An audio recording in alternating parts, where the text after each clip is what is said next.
የኢትዮጵያን ሂስትሪ አሁን አቅልየዋለሁ። አሁን መመለስ አለባችሁ። ከ10 ስንት እንደምታገኙ ንገሩኝ። ይሄ ቀላለው ከባለፈው እስልምናን ለመጀመሪያ ጊዜ የተቀበለው ከመካ በተሰደዱ ጊዜ የተቀበለው የኢትዮጵያ የአክሱም ንጉስ ማን ነው? በ7ኛው ሴንቸሪ ማለት ነው።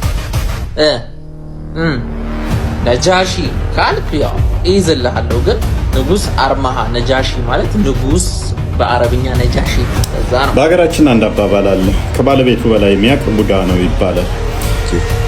ባይብል ሳነብ ማለት ነው ኢየሱስ ክርስቶስ ራሱ የአይሁድ እምነት ተከታይ እንደሆነ ባይብል ይናገራል። ኢትዮጵያን ሂስትሪ አሁን አቅልየዋለሁ። አሁን መመለስ አለባችሁ። ከ10 ስንት እንደምታገኙ ንገሩኝ። ይሄ ቀላለው ከባለፈው እስልምናን ለመጀመሪያ ጊዜ የተቀበለው ከመካ በተሰደዱ ጊዜ የተቀበለው የኢትዮጵያ የአክሱም ንጉስ ማን ነው? በ7ኛው ሴንቸሪ ማለት ነው። ነጃሺ ካልክ ያው ይዝልሃለሁ፣ ግን ንጉስ አርማሃ ነጃሺ ማለት ንጉስ በአረብኛ ነጃሺ ነው። ለዛ ነው። በሀገራችን አንድ አባባል አለ፣ ከባለቤቱ በላይ የሚያውቅ ቡዳ ነው ይባላል። እንግዲህ ተማሪው ታሪክን የኢትዮጵያን ታሪክ ላቅርልላችሁ። በኢትዮጵያ ውስጥ የነገሰ የመጀመሪያው እስልምና የተቀበለ ንጉስ ማን ይባላል አለና ነጃሺ አለ። አክቹአሊ ከተጫነው ነው፣ አህያ የጫኗትን ብቻ ነው የምታራግፈው። ኤኒዌይስ ይሄንን የጫነው መምህሩ ለዲቤት ጠርቸው ነበረ። ነጃሺ የሚባል ንጉስ አለ በኢትዮጵያ ውስጥ። ከዛስ ይሄ ንጉስ እስልምናን ተቀብሏል? እንወያይ ብየው መጽሐፍ ጻፍኩ። የታሪክ ሊቅ ነኝ ያለው ኡስታዝ በነጃሺ ጉዳይ አትጠይቁኝ፣ ወሬም ማውራት አልፈልግም። ይኸው በራሳቸው ሚዲያ ነጃሺ ሰልሟል አልሰለም የሚለውን ተውኩትና ነጃሺ ሰልሟል አልሰለም የሚለውን ተውኩትና ነጃሽ መጀመሪያ አሁን ዛሬ ላይ ያሉት ኦርቶዶክስ ቨርዥን ክርስቲያን ነበሩ። አሁን ስለ ሰልሟል ሰንቶ ኦርቶዶክስ ክርስቲያን። መልካም እንግዲህ እንደሰማችሁት ነው። በነጃሺ ጉዳይ ላይ ነጃሺ የሚባል ንጉስ እስልምናን ተቀበለ የሚለው ትርክት ሐሰት መሆኑ የገባው ይመስለኛል ኡስታዙና የታሪክ ተመራማሪው ነኝ ባዩ ማለት ነው። ምክንያቱም ለውይይት ተጠራሁት በኋላ ላይ ነጃሺ ሰልሟል አልሰለመም እዛ ውስጥ ክርክር ውስጥ መግባት እንደማይፈልግ ተናግሯል ማለት ነው። ተማሪዎቹ ግን እንግዲህ መግቢያው ላይ እንዳያችሁት የጫኗቸውን አንድ መጽሐፍት እንኳን በዚህ ጉዳይ ላይ ሳያነቡ እንዲሁ ከጎግል ቀራረሟትን ሰሚ ሰሟትን እዛው ሲቦተረፉ ታገኟቸዋላችሁ። አሁንም ኡስታዙንና የታሪክ ተመራማሪውን ለውይይት ድጋሚ ጠራዋለሁ። አንተ መለስ አድርጌዋለሁ ብለሃል አይደለ? እንግዲያውስ አሁንም ደግሞ እስልምና ከመሐመድ በፊት ነበረን? ደግሜያውንም ጥሪ ያቀርብልሃለሁ። ነጃሺን ከሸሸ ነጃሺ እስልምና ነጃሺ የሚባል ንጉስ የተቀበለ እንደሌለ ካመንክና ተተግባባን እንተላለፋለን። ውይይት አያስፈልግም። ምክንያቱም አንተ ባልከው መሰረት ነጃሺ ሰልሟል አልሰለመም አልከራከርም ስላልክ፣ ምክንያቱም እንደማዋጣ ገብተዋል ማለት ነው።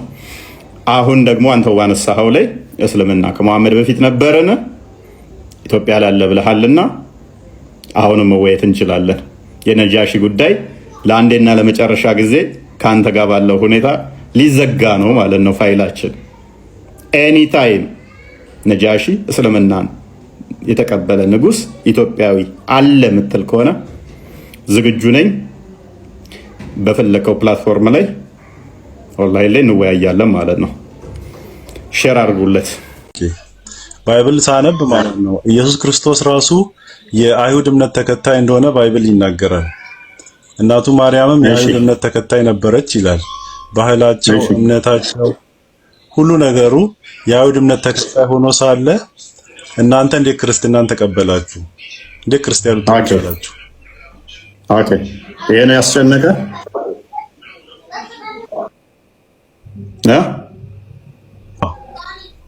ኦኬ እናመሰግናለን።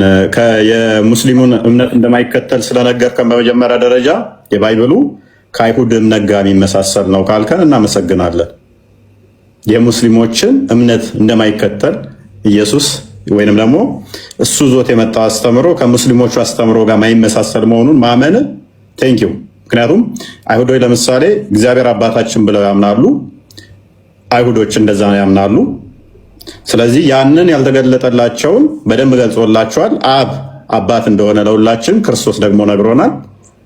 ስለዚህ በዚህ መመሳሰላችን አስቀድሞ ለአይሁዶችም አምላካቸው ነው፣ አብ አባታቸው ነው፣ አምላካቸው ነው። የአይሁድን እምነት ይከተላል ወይንም ከአይሁዶችም ነጋ ይመሳሰላል። ችግር የለውም። ምክንያቱም አይሁዶች ለምሳሌ ምን ብለው ያምናሉ? አብ ልጅ አለው ብለው ያምናሉ። አብ ልጅ አለው እርሱም ይመጣል ይወለዳል ብለው ያምናሉ። ክርስቶስ ደግሞ መጥቶ የአብ ልጁ እኔ ነኝ ብሏል። የአብ ልጁ ማንኛ አለ? እኔ ነኝ ይላል። ከእናንተ ጋር የሚመሳሰልም እናንተ አጋንንቶች አላህ ልጅ የለውም ስላሉ አላህ ልጅ የለውም ብላችሁ ታምናላችሁ። ሱራ 72 ከቁጥር 1 እስከ 3 ቆይ አዳምጥ። አጋንንቶች አላህ ልጅ የለውም ስላሉ አጋንንቶች አዳምጥ ጠየቃ አጋንንት ልጅ የለውም አላህ ስላሏችሁ እናንተ አላህ ልጅ የለውም ብላችሁ ታምናላችሁ። አይሁድን ተረዳ መጀመሪያ ተረድቻለሁ። ኢየሱስ አዳምጣ ተረድቻለሁ። አይሁዶች ነገርኩ እኮ አይሁዶች አዳምጥ እኮ ተረጋጋ። ኢየሱስ ራሱ አልኩ የአይሁድነት ተከታይ ነው ይላል ባይብል አልኩ። አዳምጥ ተረጋጋ። ፕሊስ አዳምጥ። ሜት አድርግና አዳምጥ። ለምንድን ነው የምትረበሸው? ምንድን ነው? ተረጋጋ እንጂ ጠየቅህ አይደል? ስለዚህ ክርስቶስ ወደ ገዛ ወገኖቹ መጣ ይላል እኮ ዮሐንስ ወንጌል ምዕራፍ 1 ላይ ቁጥር 11 ላይ ከቁጥር 11 ጀምሮ ወደ ገዛ ወገኖቹ መጣ፣ ለተቀበሉት የእግዚአብሔር ልጆች የሆኑ ዘንድ ስልጣንን ሰጣቸው፣ ይሄም ከስጋና ከደም አይደለም ይላል። ወደ ገዛ ወገኖቹ መጣ፣ ለተቀበሉት ስልጣን ሰጣቸው። ምን የሆኑ ዘንድ? የእግዚአብሔር ልጆች የሆኑ ዘንድ። ስለዚህ እነኛ የእግዚአብሔር ልጆች መሆን ስልጣን ተሰጥቷቸዋል። እስልምናው ላይ ደግሞ አላህ ልጅ የለውም። ለምን? አጋንንቶች አላህ ልጅ የለውም ስላሏችሁ አጋንንትን ትምህርት ስለያዛችሁ። አይሁዶች ደግሞ የአጋንንትን ትምህርት እንዲይዙ አልተመከሩም፣ አልታዘዙምም። ልጅ አለው አብ የባህሪ ልጅ ብለው ያምናሉ አይሁዶች። አንተ የምታውቃቸው ዛሬ ያሉትን አይሁዶች ነው። ዛሬ ያሉትን አይሁዶች እንደበክታታቸው። ስለዚህ ትክክለኞቹ አይሁዶች ክርስቶስን የሚጠብቁ ናቸው። እነ አብርሃም፣ እነ ዳዊት፣ እነ ሰለሞን፣ እነ ኢሳያስ አስቀድሞ የነበሩ ትክክለኞቹ አይሁዶች በነቢያቶች ያሉት ክርስቶስን የሚጠብቁ በትንቢት ያዩ አምላክ ይወለዳል፣ በስጋ ይገለጣል፣ ያድነናል ብለው ሲጠብቁ የነበሩ ናቸው እኮ።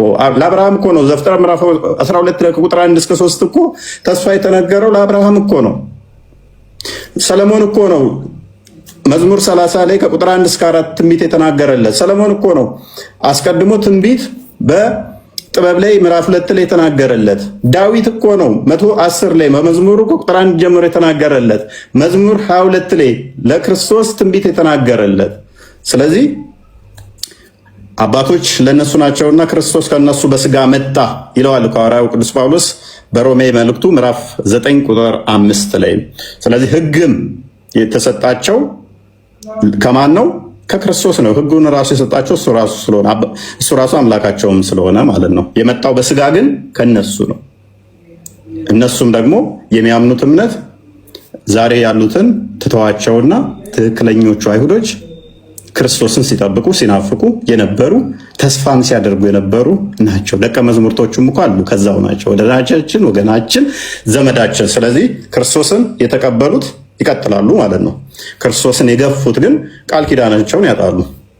እንደዛ ነው። ዛሬ አንተ ከተቀበልክ የክርስቶስ ተከታይ ትሆናለህ። ካልተቀበልክ ደግሞ በሙታን ውስጥ ትቀጥላለህ ማለት ነው። አሁን ተመሰለባቸው ማለት ምን ማለት ነው? ኢየሱስ ክርስቶስ ተመሰለባቸው ማለት ምን ማለት ነው? ይኸውልህ መች መለስክልኝ? እኔ የጠየቅኩ ኢየሱስ ክርስቶስ ቴንክ ዩ በቃ ከስራ ነጣ ታባጋለ። በተረፈ ሱብሃንአላህ። እንዴት መሻችሁ? እፎይ ደህና ናችሁ? እንዴት ነው? እንዴት እንደምጠልዝሽ ላሳይሽ። አላህ ከሌሊቱ 1/3 ይወርዳል አይወርድም? ይወርዳል። ምን አስወረደው? እዛው ሆኖ መስማት ስለማይችል ነው? ጆሮ ስለማይሰማ ነው በየቀኑ የሚመላለሰው? በየሰው በእያንዳንዱ ቦታ አለ። መውረድም ለምን የሚመላለሰው ነው ጥያቄ። ለምን የሚመላለሰው? እዛው ሆኖ ማዳመጥ ስለማይችል ነው? ይሰማል።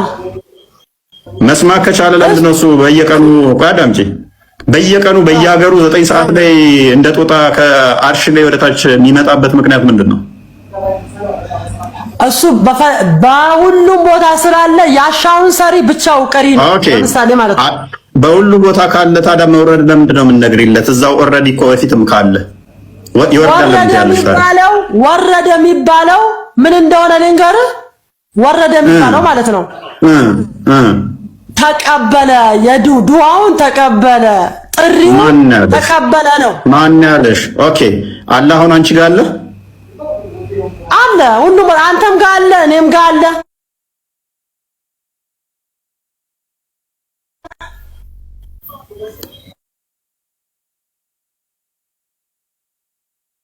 ኦኬ በአካሉ አላህ አንቺ ጋር አለ። ስለዚህ እንዴት ተሰቃያት አልፈለገው ነው። በቃ ፈጣሪ ከሆነ እሱ እኮ የፈለገውን አዎ ወርቅ አንቺ ጋር አለ። የኔ አላህ እኮ ባለውበት ቦታ ሁሉም አለ። በዛቱ አለ ወይ? ብጤ የሌለው ማለት ነው። በዛቱ አለ ወይ? በዛቱ አለ። አዎ አለ። ኦኬ እጅ አለ የለውም? እጅ አለ የለውም? ሁለት ቀኝ እጆች አሉት። እስቲ ያሳየኝ። ስሬት አለ ሁለት ቀኝ እጅ ያለው የሚታይ ስለሆነ አንቺ አምላክ የት አለ? እስቲ የሚታየኝ ሁለት ቀኝ እጅ ያለው ያየሁት አይደለም። የቱ አላህ አለ? አንተ አላህ የቱ ጋር ነህ? እስቲ ጥሪው እስቲ ልስማው። ምክንያቱም ማይታይ አይደለም መንፈስ አይደለም ያንቺ አምላክ የሚታይ ስለሆነ አስተውይ። መታየት የሚችል ስለሆነ የት አለ? አሳየኝ እስቲ። መንፈስ አይደለም አላህ መንፈስ ካልሆነ የሚታይ ነው። የት አለ? አያየሁት አይደለም። እስቲ ሁለት ቀኝ እጅ ያለው ለምሳሌ በሰው ተመሳስሎ እንደዚህ ተመሳስሎ ምስያ ቢጤ የለውም፣ አይታይም። ግን ባለ ማን ነው ያለሽ? ማን ያለሽ? አላህ ማይታይ ሳይሆን ይታያል። በቂያማ ቀን በደንብ ታይዋለሽ። በባህሪ ማይታይ በቃ አዳምጪ። ምንም የምታውቂው ነገር ስለሌለ አዳምጪ። በደንብ አስተውሉ።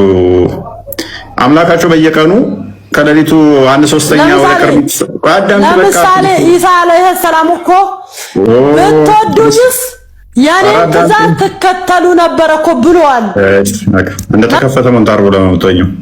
ለዚህ እኮ ነው አትወጂውም ያልኩሽ። ለዚህ ነው ከወደድሽው ያለውን ተቀበይ አልኩሽ። እኔና አብ አንድ ነን ብሏል። ትቀበያለሽ አትቀበይም? አብ የሚያደርገውን ያደርጋለሁ ብሏል። ትቀበያለሽ አትቀበይም? ሙታንን ያስነሳል። በቂያማ ቀን ህይወት የሚሰጠው ሙታንን የሚያስነሳው እኔ ነኝ ብሏል። ትቀበያለሽ አትቀበይም? ምክንያቱም በቁርአን ላይ ሙታንን የሚያስነሳው አላህ ብቻ ነው ብለሽ ስለምታምኚ። የአብ ልጅ ነው ብለሽ ታምኛለሽ አታምኚም? እነኚህ ደግሞ ጥቅስ ለገዛ ፍላጎታቸው ያጣው። እስኪ ኢየሱስ እኔን አምልኩኝ የሚለውን ኧረ በእናትሽ ቆይ እስኪ አትጮኝ እንጂ ደግሞ ለገዛ ፍላጎታቸው ያጣምማሉ እንደተባለ ነው። መጀመሪያና መጨረሻ እኔ ነኝ ብሏል። ትቀበያለሽ? እንደዛ ብለሽ አልፋና ኦሜጋ ኢየሱስ ነው ብለሽ ትቀበያለሽ አትቀበይም? ሰው በደንብ አስተውሉ። ፓራፍሬዝ እናድርገውና አንዴ ቶፒኩን እንትን ልበላችሁ። በደንብ አስተውሉ። ቁርአን ላይ አንድም ጥቅስ ነው የምላችሁ ኢሳ ተመልሶ ይመጣል የሚል የለም። ቃል በቃል ኢሳ ተመልሶ ይመጣል የሚል የለም። አንድ ጥቅስ አንድ በሉ። በቁርአን ውስጥ ኢሳ የአላህ ቃሉና መንፈሱ ነው ተብሎ ይታመናል። ሱራ 4 171 መሰረት የአላህ ቃል ቁርአንም ነው ተብሎ ይታመናል። ቁርአን ደግሞ ፍጡር አይደለም ተብሎ ይታመናል። አንድ ጥቅስ የለም ቁርአን ውስጥ ቁርአን የአላህ ቃል ነው ፍጡር አይደለም የሚል አንድ ጥቅስ የለም። ኢሳ ግን የአላህ ቃልና መንፈስ ነው ይላል። የአላህ ቃል ከሆነ ደግሞ በተመሳሳይ እናንተ ጋር ፍጡር አይደለም ኢሳ ማለት ነው። ወደ መሬም የጣላት ቃሉና መንፈሱ ነው የሚለው። አንድ ነገር ተጣለ ከተባለ ደግሞ ከመጣሉ በፊት አለ ማለት ነው። በቁርአን ውስጥ አንድ ጥቅስ እንኳን ደጃል የሚባል ነገር የለም። በቁርአን ውስጥ አንድ ጥቅስ እንኳን መዲ የሚባል የለም። በቁርአን ውስጥ አንድ ጥቅስ እንኳን ጥቁሩ ድንጋይ ተመልሶ በቂያማ ቀን አይንና ምላስ ይዞ ይመጣል ሸፋ ይሆናቸዋል የሚባል ሽታውም የለም። ኃጢአታችሁን ይቅር ይላል ሽታውም የለም።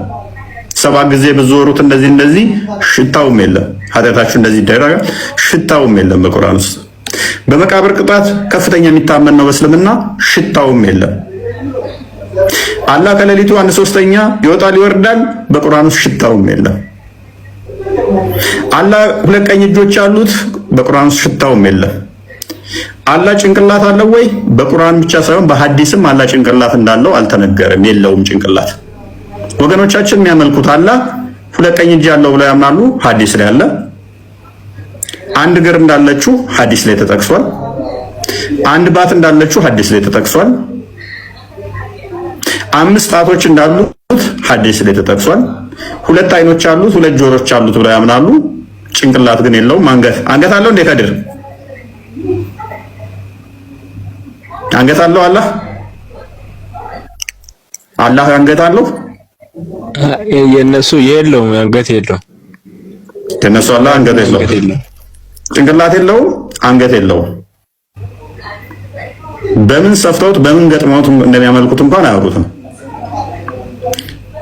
እኛ ጋር ክርስቶስ ለምንድነው መንገላታት መሰቀል ያስፈለገው ከተባለ ግን ካሳ ለመካስ ነው።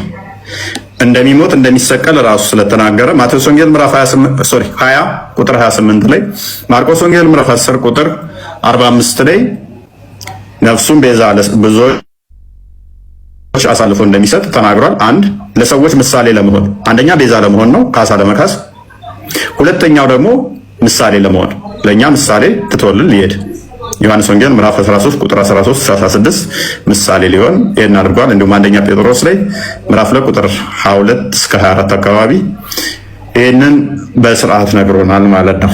እንደሚሞት እንደሚነሳ ራሱ አስቀድሞ ነግሮናል። ጁምዓ ለመስገድ በሄዱበት ሰላታችሁን አትሰግዱም ብለው በእውነት ምንም ትርፍ ይውል አሉባልታ ነው፣ ውሸት ነው።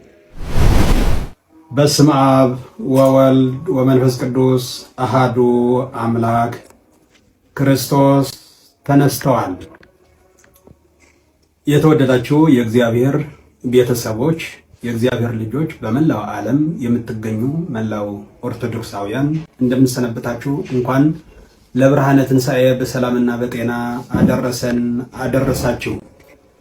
ዛሬ የመጣሁት እንኳን ለብርሃነ ትንሣኤ አደረሳችሁ ብቻ ለማለት አይደለም። በጣም አሳሳቢና ህዝብ ከህዝብ ለማጣላት የሌላ ሃይማኖት ከሃይማኖት ለማጣላት በአክሱም የሙስሊም ህብረተሰብ እየተጠቁ ነው በሚል ኦርቶዶክሳውያንን ተኮር የሆነ ጥላቻ በአንዳንድ ቲክታከሮች ሲተላለፍ ስላየሁ ነውና አንዱ ደግሞ ከነሱ ኢብነል ጀራህ እና መሰሎቹ ህዝብ ከህዝብ በሰላም የማይኖርበት ሃይማኖት ለማጋጨት እየሰሩት ያሉ እኩይ የሆነ ተግባር እንዲታቀውና ትክክለኛ የሆነ መረጃ ለማስተላለፍ ነው በዚህ የመጣው። እስኪ አንድ ኢብነል ጀራህ የሚለውን የሃይማኖት ጦርነት እወጃ የሚያስተላልፈውን አንድ ሰምተን እንመለስ። አዳምጠን። የአክሱም ሙስሊሞች እየታፈሱ ይገኛሉ። ዛሬ የአክሱም ሙስሊሞች ዳሩ ፒያሳ በሚባል አካባቢ ላይ ሁሌ የአክሱም ሙስሊሞች እየታፈሱ ይገኛሉ። በአክሱም ዋርካ ፒያሳ በሚባለው ጥንታዊ ስፍራ እየታፈሱ ይገኛሉ ነው የሚለው። ይህን ከፍጹም እውነት የራቀ ውሸት፣ ሃይማኖት ከሃይማኖት ለማጋጨት የሚደረግ ነው እንጂ እውነት አይደለም ማለት ነው። እናዳምጥ። ቀጥለን እንደሚያደርጉት ጁምዓ ለመስገድ በሄዱበት ሰላታችሁን አትሰግዱም ብለው የህግ አካላትን ጨምሮ ጁምዓ ለመስገድ ሲሄዱ ሰላት አታደርጉም ተብለው የህግ አካላት እያጋፏቸው፣ እየከለከሏቸው፣ እየደበደቧቸው ነው የሚለው ውሸት ነው። ጽንፈኞች ሙስሊሞችን ሲደበድቡና የመስጂዱን ማይክራፎን አውጥተው ሲሰብሩ ነው የከረሙት። እንዲሁም ጽንፈኞች ብሎ ነው ኦርቶዶክሳውያንን የአክሱም ኦርቶዶክሳውያንን እየጠራቸው ያለ። ጽንፈኞች ማይክ ሲቀሙ ሲደበድቡ ብሎ ነው እየገለጻቸው ያለ። ኦርቶዶክሳውያን በክርስቶስ ያመኑ ነው እንጂ አሸባሪዎች፣ ጽንፈኞች አይደሉም። ይህን በእውነት ሁላችሁ ለሌሎችም ሼር አድርጋችሁ ሁሉም መልስ ሊሰጥበት ይገባል። ይህን ደግሞ ከእውነት የራቀ ስለሆነ ነው ምክንያቱ። በርካታ ሙስሊሞች ተደብድበዋል፣ ለእስርም እየተዳረጉ ይገኛሉ።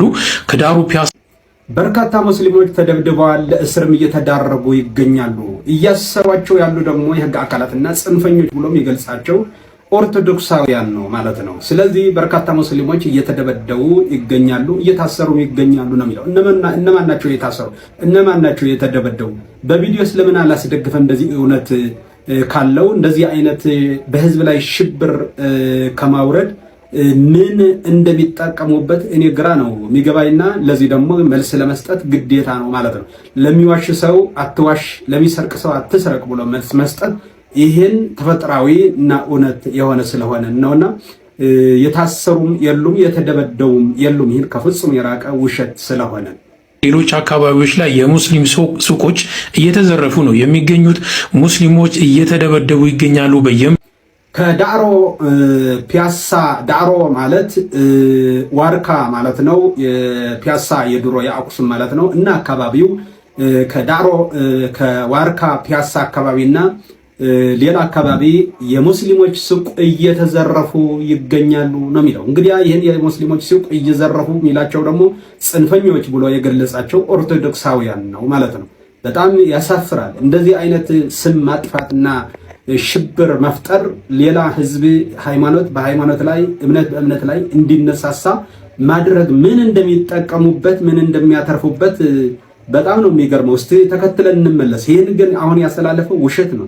ምግብ ቤቱ በየሱቁ ሙስሊሙን እየመረጡ በየመንገዱ የህግ አካላት ያለ ምንም ምክንያት ሙስሊም በመሆናቸው እየተደበደቡ ነው። ከዚህ በላይ በምግብ ቤትና በሱቅ ስፍራ እየተደበደቡ እየተመረጡ በየምግብ ቤትም እየተመረጡ እንዳይጠቀሙ እየተደረገ በሱቁም እየተደበደቡ የህግ አካላት እየደበደቧቸው እያጋፋቸው ይገኛሉ ነው የሚለው። ይህን እንደዚህ አይነት ሰው ይሰማኛል ብሎ በእውነት ተሰምቶ የማይታወቅ እንደዚህ አይነት ውሸት ፈጥሮ አሉባልታ ማምጣት በእውነት ምንም ትርፍ ይውል አሉባልታ ነው። ይህ ውሸት ነው። ጽንፈኝነት ከዚህ በላይ ሽብር ሊኖር አይችልም። አንድ ሰው አትሰግድም ሊባል የሚቻልበት ምንም አይነት ምክንያት ከዚህ በላይ ጽንፈኝነት ከዚህ በላይ ሽብር ሊኖር አይችልም። አንደኛ ያቀረበው ያንዳንዱ ይሄን እየተናገረው ያለው ያለ ማስረጃ ነው። ማስረጃ የለውም፣ እውነተኛ ማስረጃ የለውም። ሁለተኛ ደግሞ ይህን ከዚህ በላይ ጽንፈኝነት የለም ይላል። ሌሎች ጽንፈኞች ብሎ እየኮነነ ሌሎች ጽንፈኞች ብሎ ሐሳብ እየሰጠ እሱ ጽንፈኝነት ማለት እንደ ኢብል ጀራህ ነው። ጽንፈኝነት አሁን እያስተላለፈው ያለ ጽንፈኝነት ነው። ህዝብ በህዝብ ላይ እምነት በእምነት ላይ ጥላቻ ለመዝራት ለስንት ለሺህ ዘመናት አብሮ የኖረ ህዝብ ጥላቻ መዝራት ጽንፈኝነት ማለት ይህን ነው። አብሮ በማህበራዊ ኑሮ በማንኛውም ነገር አብሮ የኖረ ህዝብ እንደዚህ ግዴታ ጥላቻ መፍጠር አለባችሁ፣ አብራችሁ መኖር አትችሉም አይነት መልእክት እያስተላለፈ ያለ ይህን ወንድማችን ሽብርትነትና ጽንፈኝነት ማለት አሁን ተጠቅሞ ያስተላለፈው ቃል ነው። ጽንፈኝነት እንጂ በአክሱም ህብረተሰብ ላይ በሙስሊሞችም በክርስቲያኖችም ጽንፈኝነት የሚባል የለምና ይህ እንደዚህ አይነት አደብ መግዛት ያስፈልጋል። ያላያችሁት አይተናል፣ ያልሰማችሁት ሰምተናል ብላችሁ በሬ ወለደ ነው። ይህን ሐሳብ የልጁ ሐሳብ በሬ ወለደ ነው። አትሰግድም ሊባል የሚቻልበት ምንም አይነት ምክንያት በዚች ሀገር ላይ ሊኖር አይችልም። አሁንም ከሆነ በአክሱም አትሰግዱም የሚል የከለከለ ማንም የለም። አትስገዱ የሚል በዚህ ሀገርም ሆነ በአክሱም አለ እውነት ነው። አትስገዱ የሚል የለም። ግን ይህን ተሰሚነት ያገኛል፣ እኔ የማስተላልፈው መልእክት ተሰሚነት ያገኛል ብለህ ያልተባለውን ተብለዋል፣ ያልተሰማውን ተሰምተዋል ብለህ በሬ ወለድና አሉባልታ ወሬ ይዘህ መቅረብ ግን ይህን በህግም ያስጠይቃልና ውሸት ነው እንጂ አትስገዱ ያለ ማንም የለም። በክርስቲያኖች ተኮር ጥላቻ የምታስተላልፈውም ወንድማችን ማቆም መልካም ነው። ማንም ቢሆን ማንም በሃይማኖት ጥላቻ የሚያስተላልፍ ጠቀሜታ የለውም ማለት ነው። በአክሱም የምትገኙ ሙስሊሞች ለዛሬ ሳይሆን ለነገው ትውልድ ነው እየታገላችሁ ያላችሁትና በአክሱም የምትገኙ የሙስሊም ህብረተሰቦች ለዛሬ ሳይሆን ትግላችሁ ለነገ ነው። በርቱ፣ ቀጥሉበት ነው እያለ ያለ። በርቱ፣ ቀጥሉበት። ሽብር አይደለም፣ ይህን እኮ ሽብር ነው። ትግላችሁ ቀጥሉበት ማለት ነው። ይህን ጽንፈኛ ብሎ የመደበው የአንድ እምነት ተከታይ ክርስቲያኖች አሉ። እናንተ ደግሞ ለዛሬ ሳይሆን ትግላችሁ ለነገም ጭምር ስለሆነ በርቱ፣ ቀጥሉበት ነው የሚለው። ስትናደመጥ አላህ ነፃነቱን ቅርብ ያደርግልናል። ሁላችሁም በጽኑ ታገሉ። አዎ አላህ ትግሉ አላህ ነፃነቱ በቅርብ ጊዜ ነፃ ያደርግልናል። በርቱ ታገሉ ነው የሚለው። እንዴት ነው ከአንድ የሃይማኖት አባት በርቱ ታገሉ ብሎ ከወንድሞቻቸው እንዲጣሉ እርስ በርስ ጥላቻ እንዲኖር እንደዚህ አይነት በሃይማኖት ላይ ጥላቻ መስበክና ማስተላለፍ በእውነት አብሮነትን የሚያበላሽ ፍቅርንም የሚያጠፋ ነውና ይህን በሃይማኖት ደግሞ በየትኛው ቤተ እምነት ደግሞ የሚከለከል ስለሆነ ይህን ደግሞ በጣም እናወግዘዋለን። በአክሱም አካባቢ እኔም ይህን መጀመሪያ እንደዚህ አይነት ብዙዎች ናቸውና እንደዚህ አይነት አሉባልታ በቲክታከሮች ያስተላለፉት። ይህን ሲያስተላልፉ እኔ መጀመሪያ ደውዬ እዛ አካባቢም ቅርብ ስለሆንኩ ጠይቅ ያለሁ እንደ አንድ የሚዲያ ባለቤት ማለት ነው ጠይቅ ያለሁ። ግን እንደዚህ አይነት ምንም የተፈጠረ የለም። እንደዚህ አይነት ውሸት የሚያስተላልፉ ሰዎች ግን በእውነት እውነትን ብታስተላልፉ ሃይማኖት ከሃይማኖት ህዝብ ከህዝብ ላይ የማያጣላ ፍቅርን የማያደፈርስ አብሮነትን የማያበላሽ መልእክት ብታስተላልፉ ለናንተም ትጠቀማላችሁ፣ ለሌሎችም ትጠቅማላችሁ። ሁላችንም እንደዚህ ብናደርግ መልካም ነው ማለት ትፈልጋለሁ። ስለዚህ በእንደዚህ አይነት ባትመጡ መልካም ነው። እንደዚህ አይነት ጥላቻ በአክሱም ህዝብ ላይ ጽንፈኝነት ብሎ የህግ አካላት እየደበደቡ እያሰሩ ነው የሚለው። ሌላ ደግሞ በሱቁም በምግብ ቤትም ሙስሊም የሆኑ የሙስሊም ህብረተሰቦች ብቻ ተለይተው እየተደበደቡ እየታሰሩ ችግር እየደረሰባቸው ነው የሚለውና በምግብ ቤትም መመገብ አይችሉም ነው እያለ ያለ። እንደዚህ አይነት ውሸት ምን እንደሚጠቅማቸው በእውነት ያሳዝናል። እንደዚህ አይነት ያሳዝናልና በሱቁም እየተገለሉ ነው፣ በምግብ ቤትም እየተመርጠው እየታሰሩ እየተደበደቡ ነው የሚለው። ክሴታ እየከሰሰ ያለ በትግራይ ህዝብ ላይ የጸጥታ አካላትና ኦርቶዶክሳውያን ነው እየከሰሰ ያለ ማለት ነው። የህግ አካላት ራሳቸውን በሚመለከተው አካል አለ መመለስ ይችላሉ። የነሱን እኔ አይመለከተኝም። ኦርቶዶክሳውያን ግን ኦርቶዶክሳውያን የጥላቻ ተኮር እንደዚህ አይነት የምታስተላልፉት ስብከት መሰል ግን ውስጡ መርዝና ጥላቻ ያዘለው ግን ለማንም አይጠቅምም። ይህን ለህብረተሰቡ መልካም ነገር ብናስተምረው፣ ለህዝባችን መልካም ነገር ብናስብ፣ ማህበራዊ እሴቱን አብሮነት እንዲቀጥል ለስንት ዘመናት አብሮ የኖረ እንደዚህ አይነት የዩቲዩበርና የቲክቶክ ነጋዴዎች ከጥላቻ የሚያተርፉ፣ ከሽብር የሚያተርፉ፣ ከጽንፈኝነት የሚያተርፉ ግርግር እንዲፈጠርና ለዩቲዩብና ለቲክቶክ ሽቀላ የምትላላጡበት ለማንም አይጠቅምም። እኛ ደግሞ ዝም ብለን አናይም። ለእያንዳንዱ ነገር መልስ ትክክለኛ የሆነ መልስ እንሰጣለን ከነ ማስረጃው። እንደዚህ አይነት ስታቀርቡ ደበደቡ ስትሉ ሲደበድቡ፣ ከሱቅ ከለከሉ ስትሉ ከነ ማስረጃው እንድታቀርቡ ለወደፊት ግን ለማሳሰብ እወዳለሁ። አለበለዚያ አሉባልታ በሬ የወለደ ነው እንደዚህ አይነትና ይህን ሰምታችሁ መላው ኦርቶዶክሳውያንና የሙስሊም ህብረተሰብ ወገኖቻችን ሁላችሁ ማለት ነው እንደነዚህ አይነት በሬ የወለድና ውሸት የሆነ አሉባልታ ነገር ለማንም ስለማይጠቅም ውሸት አንድ ሰው ሲዋሽ አትዋሽ ማለት፣ አንድ ሰው አሉባልታ ሲያቀርብ አሉባልታ ነው ልንል ሊለምደን ይገባል እንደዚህ አይነት ሁላችን። ስለዚህ ሰላማችን፣ ህብረታችን፣ አንድነታችን ጠብቀን እንድንኖር አባቶቻችን ያስረከቡን ፍቅርና ሰላም እኛንም አንድነታችን ህብረታችን ጠብቀን እንድንኖር እግዚአብሔር ከሁላችን ጋር ይሁን።